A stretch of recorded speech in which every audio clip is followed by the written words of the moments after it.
My modded Game Boys. Part 2.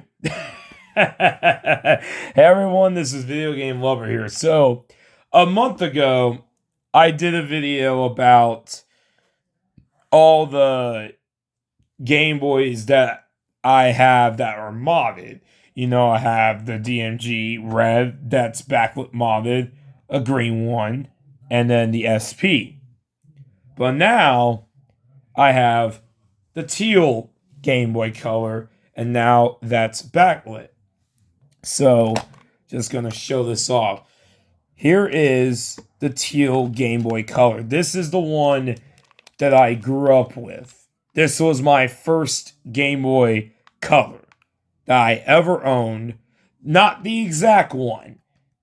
This is another teal Game Boy, but the color of my childhood was the teal Game Boy Color. I finally replaced the screen lens, so now it's much better. You can kind of tell this is like an aftermarket screen lens because here is the official one. Looks much better. The back is way better. The sticker's there, the barcode, and of course the back. And there it is. It's very, very crisp. It's pretty much the same as that one, but it's really nice that now I've modded the teal Game Boy Color. So, as I mentioned, let's go back to the Flame Red SP. This was my very first mod. My very first modded Game Boy, Advance experiment. As I mentioned in the video, what I did was I took the motherboard of a 101 and put it in a flame red shell. And it worked like a charm, and now my flame red is backlit. Here is the green Kiwi Game Boy Color. This is the very first one that I ever modded. It's still in really good shape, of course. Actually, yeah, I'll just leave it on color. And then here is my red DMG. Now, this is the one I didn't mod. This one I just, bought it on Macari. And as I mentioned, the screen here is just amazing. Because, it's much bigger. It's an IPS that's more crisp than the color ones. But this one is still... These two are still really, really good. So here's a comparison. I think I should have just used like a regular Game Boy game. But they look really nice. They look really, really nice. But I'm very happy on how the teal Game Boy Color mod turned out.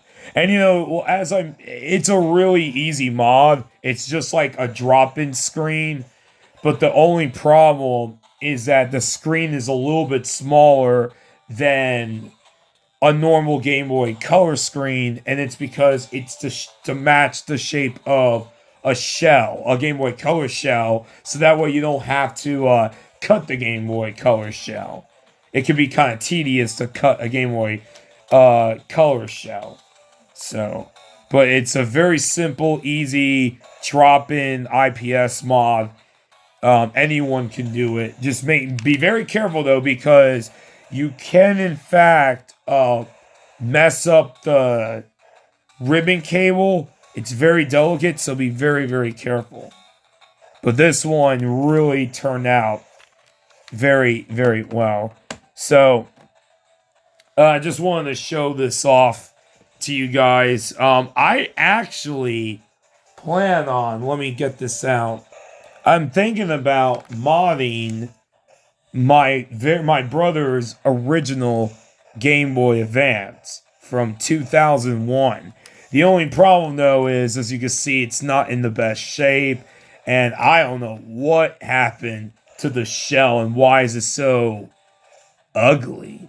Like, it actually got sun faded, but I'm still thinking about modding this one. There are some drop-in backlit screens that that you can do without soldering. So that will be really, really cool.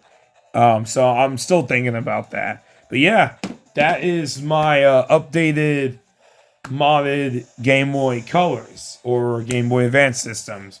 I'm very happy to now have a backlit teal Game Boy Color, and hope you guys enjoy this little update video. Video Game Lover 58, sign out. Peace.